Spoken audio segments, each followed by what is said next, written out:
Igreja, nós vamos ler 2 Reis 5, 2. O Senhor deu um tema para nós neste praticamente o último culto do ano, né? Nós estamos aí em outubro. Se Deus tiver mais algum outro culto, Ele vai incomodar alguma irmãzinha para que a gente faça aí até o final do ano. Mas Ele deu um tema para hoje. O tema é se posicionando nele. Às vezes nós ficamos cansadas, sobrecarregadas, mesmo vindo ao culto, mesmo orando em casa, mesmo lendo a palavra, mesmo tendo um devocional, mas está faltando algo. E este algo se chama posicionamento. Nós precisamos entender a diferença daquela mulher que se posiciona em Cristo e daquela que acha que se posiciona em Cristo. Então, vamos ficar bem atentos a essa palavra, que a gente possa tomar posse desse ensinamento que Deus já está ministrando nos nossos corações, amém? A pessoa que ela é posicionada, ela é capaz de mudar tudo que está à sua volta. Por mais difícil que ela esteja passando, a tempestade pode estar até passando, mas ela posicionada, ela muda tudo.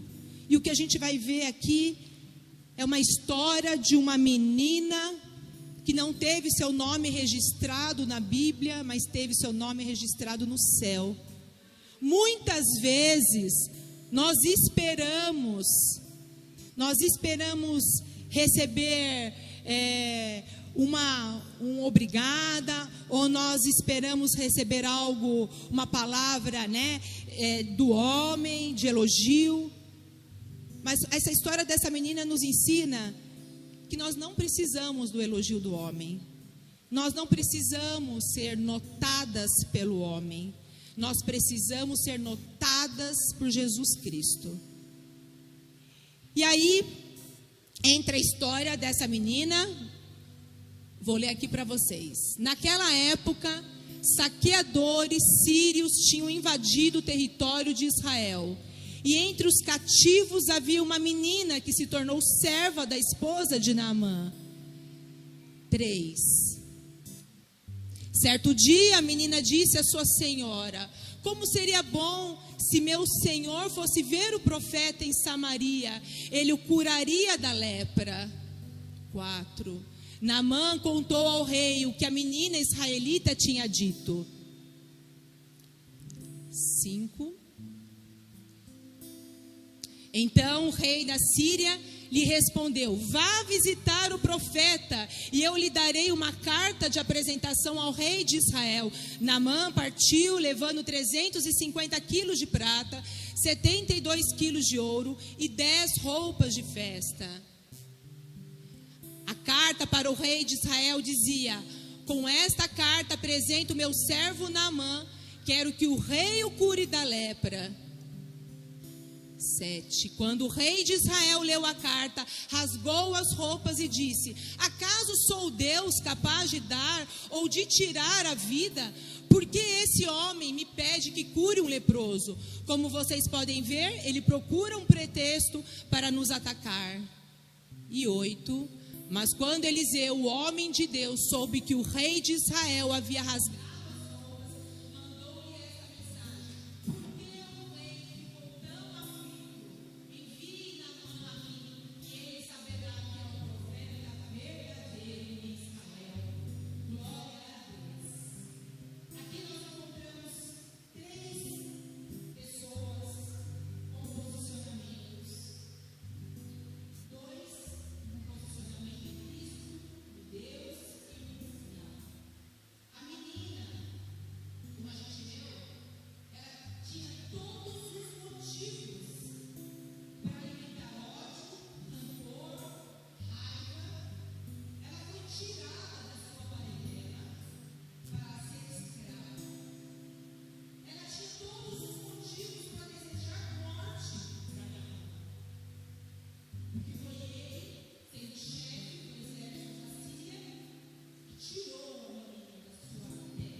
não gosta do próximo, carrega mágoas, feridas, não libera perdão. E essa menina não, diferente, essa menina, ela convivendo naquela casa, sentiu o sofrimento do seu Senhor, e ela transformou uma casa que estava passando por uma maldição em bênção. Esta menina se posicionou, ela teve coragem para falar e para dar esperança àquele homem de que existia um profeta e que esse profeta poderia curá-lo.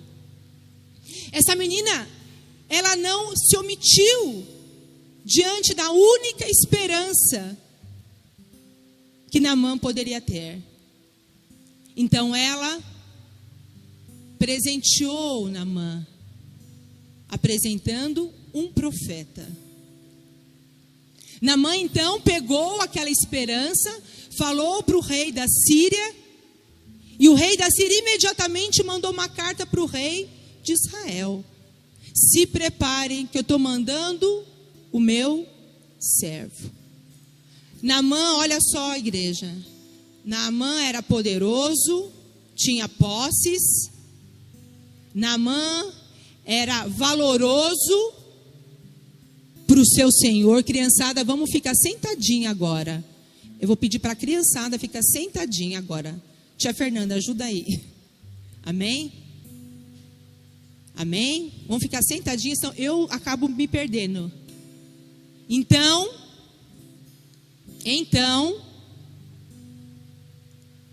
ele mandou essa carta. Naamã, ele tinha tudo, mas o dinheiro não podia comprar o quê? A saúde. O dinheiro não podia comprar a saúde. E aquela lepra era uma doença incurável. Quando o rei recebe a carta e ele rasga a sua veste, o que significa isso? Ele rasgou em desespero. Ele rasgou porque ele sabia que ele não podia curar. Mas olha aí, olha isso. Muitas vezes, pega isso, muitas vezes ficamos desesperadas. Rasgamos por dentro as nossas vestes, porque a gente está colocando a nossa força e a nossa fé em nós. Nós nos esquecemos que tem alguém acima de nós. Não somos nós que transformamos as coisas, uma situação impossível.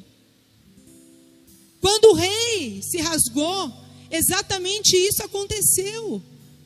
Ele se esqueceu que quem vai fazer o milagre na tua vida não é você, é Deus. Então, o profeta Eliseu, sabendo disso, o que ele faz? O profeta manda uma mensagem: por que rasgastes a tua veste? Se tem um profeta aqui em Israel. Glória a Deus. Glória a Deus. Ele se posicionou, porque o profeta sabia que não era ele que iria curar Naamã, mas era Deus através dele. Era Deus através dele. Então, o que acontece? O profeta, ele se posiciona. Mulheres, a diferença de uma pessoa posicionada é quando alguém diz assim: não tem cura. Aí ele diz: mas Jesus faz o milagre. É quando alguém diz assim: a porta fechou. E aí ele diz: mas Deus está enviando seus anjos para abri-la. É quando alguém diz assim: não tem mais jeito, meu filho, a minha filha. E aí ele diz assim: mas Deus transforma. Só Deus tem legalidade sobre ele e sobre ela. É quando alguém diz assim: eu não aguento mais, estou cansada, eu não aguento mais. E aí aquela pessoa que está posicionada diz assim: Senhor, até aqui o Senhor me sustentou, então o Senhor irá me sustentar até quando o Senhor quiser. Essa é a diferença de alguém que está posicionado em Cristo. É aquela pessoa que não pega aquela situação e sofre por aquela situação, mas é aquela pessoa que através daquela situação encontra forças em Deus para continuar orando, porque sabe que é Ele que vai transformar. Porque a lepra não tem cura para o homem, mas tem cura para Ele. É para Ele. Por isso que a igreja demora tanto para receber as bênçãos, porque está se posicionando no lugar errado. Está colocando a força na própria pessoa, ao invés de colocar no Senhor. E Deus, Ele nos mostra uma outra história nesta noite também, para mostrar como Ele gosta quando a gente se posiciona. Eu vou lá para o profeta Ezequiel. Deus dá uma visão para o profeta. Deus leva o profeta para um vale cheio de ossos secos. Ele leva para um vale cheio de ossos secos. E aí ele pergunta para Ezequiel: Ezequiel, é possível dar vida para esse vale de ossos secos? E aí Ezequiel não tem a resposta. Mas aí Deus fala: Ezequiel, profetiza sobre esse vale de ossos secos. Ezequiel obedeceu. Ezequiel, ele não murmurou nem questionou, mas Senhor, que absurdo é esse? Está tudo morto mesmo. Ezequiel se posicionou e confiou. Então, Ezequiel profetiza vida sobre aquele vale. E aí um enorme barulho começa a acontecer, e os ossos começam a procurar seus ossos e começam a se conectar. Em cima daqueles ossos começa a aparecer carne, pele, mas ainda assim faltava espírito, vida. E aí Deus fala de novo para Ezequiel: profetiza o espírito, profetiza a vida. E Ezequiel novamente se posicionou e profetizou. Eu não sei qual é o vale que vocês estão passando. Talvez seja a vida financeira, ou seja a vida sentimental, emocional, espiritual, conjugal. Eu não sei qual é o vale de ossos secos que vocês estão enxergando na vida de vocês. O fato é que da mesma forma que Deus ordena para Ezequiel profetizar, é o mesmo Deus que está aqui ordenando para que cada uma de nós profetize do seu vale. É cada uma de nós profetizando.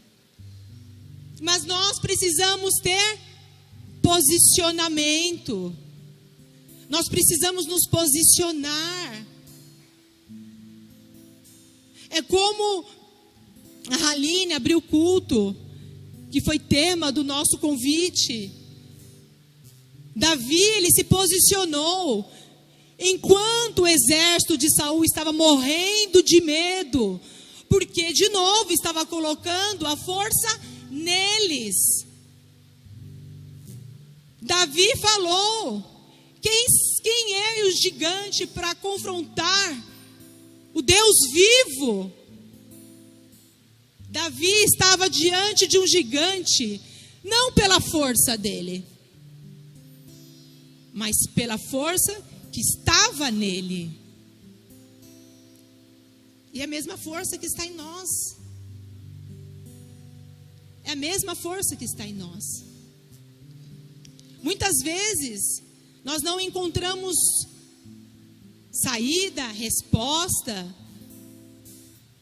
porque está demorando para o deserto passar, para a tempestade ir embora. Mas sabe por que isso acontece? E quando eu estava estudando essa palavra, Deus falou muito no meu coração. Porque às vezes isso acontece para provar para mim e para você que tem um Deus esperando você e eu se posicionarem. É por isso. É por isso que muitas vezes passamos por vales e não encontramos vida, não encontramos saída. É para que eu e você se posicione, para que nós possamos nos lembrar sempre que há um Deus esperando cada uma de nós, que há um Deus esperando cada uma de nós nos posicionarem, nos conectarem com Ele, porque a gente já viu, com a nossa força não vai dar, não iremos passar. Está difícil no nosso ministério. Nós começamos esse culto de mulheres, dava para contar, né, Silvia? Olha a igreja. Nós começamos esse culto, né, Cássia? Dava para contar umas 5, 6, 7, 8 no máximo. Quando passava do 8, a gente falava: nossa, glória a Deus. Não é pela nossa força, não é pelo nosso convite, a gente se esforça, né? A gente tenta deixar um ambiente bonito para vocês, as meninas ensaiam, louvor, dança, a Cássia prepara toda uma decoração, a gente vai, começa a confraternizar e liga para uma e fala para outra, a gente faz a nossa parte. Mas tudo isso seria em vão, se a presença do Espírito Santo não estivesse aqui entre nós. Se não tivesse uma palavra que viesse ao encontro da nossa necessidade, não ao encontro do que a gente quer, porque aí eu engano. Muitas vezes nós queremos algo, mas não é isso que Deus quer, porque Ele sabe de fato do que nós estamos precisando. Nós precisamos lembrar de todas essas histórias aqui. Nós precisamos lembrar de Davi, que quando Davi e seus amigos foram para a Babilônia, eles se posicionaram. Eles se posicionaram, mesmo diante de uma terra idólatra. Eles não foram influenciados e contaminados com aquela terra, com aquele costume, porque eles se posicionaram em Deus. E eles foram honrados. Porque quando Sadraque, Mesaque e Abidnego foram lançados na fornalha, aqueles homens foram envergonhados. E é isso que Deus faz. Quando a gente se posiciona, é aquela palavra que eu amo na Bíblia. É um dia de humilhação, é dupla honra. Ele pega a sua vergonha, Ele pega a tua humilhação e Ele transforma em dupla honra e te honra na frente de todos. É isso que Ele faz. Às vezes estamos esperando um elogio de alguém, estamos esperando um convite de alguém e nos esquecemos que o convite que a gente quer está no céu, vem de cima, vem do alto. Se a gente entender isso, a gente vai sair daqui empoderada, no nome de Jesus Cristo, na palavra dEle. Nada mais vai te deixar humilhada, desanimada, Aquela depressão já foi embora e a gente já está aqui declarando que ela já foi embora em nome de Jesus. Aquele cansaço, aquele desânimo, a gente já está declarando aqui em nome de Jesus que já foi embora. Porque se Deus é por nós, ninguém mais é contra nós. Se Deus é por nós, ninguém mais é contra nós. Amém? Vocês tomam posse disso? A gente tem que acreditar, assim como aquela menina. Aquela menina acreditou que existia um profeta que podia curar. E se aquele profeta não curasse? Imagina como ficaria a vida dessa menina. Porque ela foi levar esperança para aquele homem, que já não tinha mais esperança. Mas ela não. Ela não teve medo.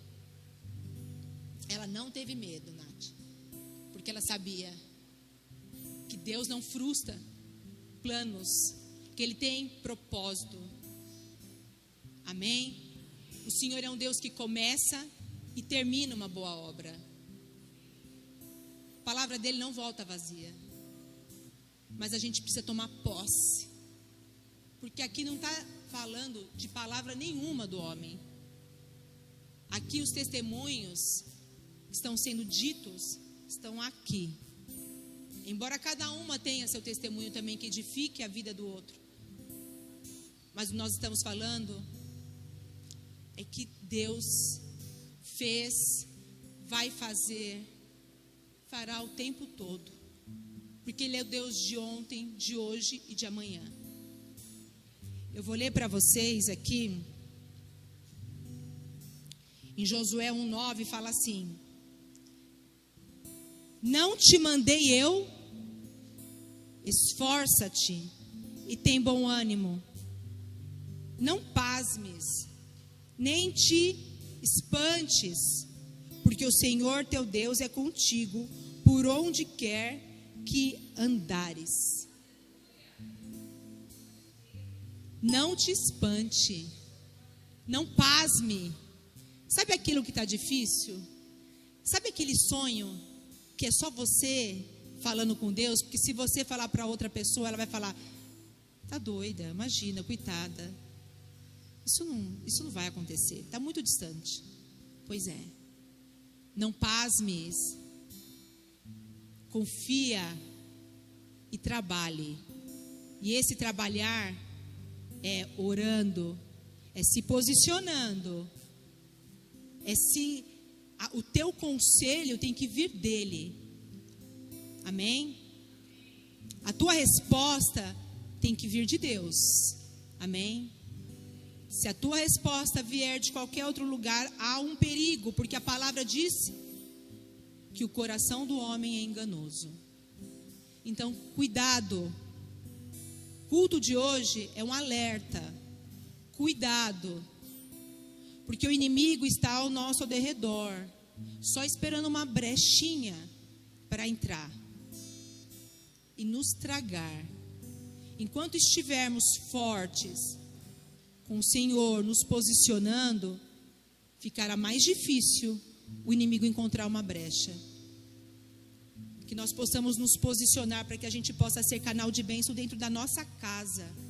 Para que nós possamos ser canal de bênção dentro do nosso trabalho, dentro do nosso ministério. Está difícil? Continue. Porque não é o homem que vai te honrar, é o Senhor. Amém? Que nós possamos fazer a diferença na vida das pessoas. Porque uma vez, como eu disse no início, uma vez posicionada, nós mudamos o ambiente. Quem já ouviu falar assim: nossa, quando aquela pessoa entra, o clima fica bom, traz, nossa, uma coisa gostosa, boa. Não é da pessoa, nada da pessoa não. É o que está nela. É o que ela, é a vida dela de comunhão e oração. Nós precisamos ser mulheres que realmente tenham uma conexão, que a gente possa se alimentar dos frutos do Espírito e não dos frutos da carne. Os frutos da carne é aquele fruto que você não tem paciência, você já briga, você já julga, você já questiona, por pouca coisa você já desiste. já vira a cara para a irmã, já não vem mais para a igreja, já não conversa mais com parente. Não é isso. Você tem que fazer a diferença. Se você teve uma briga em casa, seja você a primeira a trazer paz, a trazer comunhão. Mesmo que não seja você errada. Porque aquela menina não era, ela não estava errada. Aquela menina foi capturada da parentela. Mas ainda assim, ela levou bênção para aquela casa, apresentando o profeta. Amém? Glória a Deus. Que a palavra possa entrar no coração de vocês, no meu coração. Que nós possamos colher frutos mesmo de uma comunhão sincera e verdadeira com Deus. Que nós possamos ser pessoas com coração simples, mas verdadeiros. Porque é disso que Ele gosta. E que as pessoas, quando há mudanças, as pessoas notam. Quando a pessoa realmente é transformada de dentro para fora, se é só ela que está achando que foi transformada, ela não se transformou. A transformação é visível. A pessoa que está do lado, ela percebe. Então, que nós possamos nos posicionar nesse dia, nesta tarde, dessa forma. Eu quero sair daqui diferente. Eu quero sair daqui como profeta de Deus, profetisa de Deus.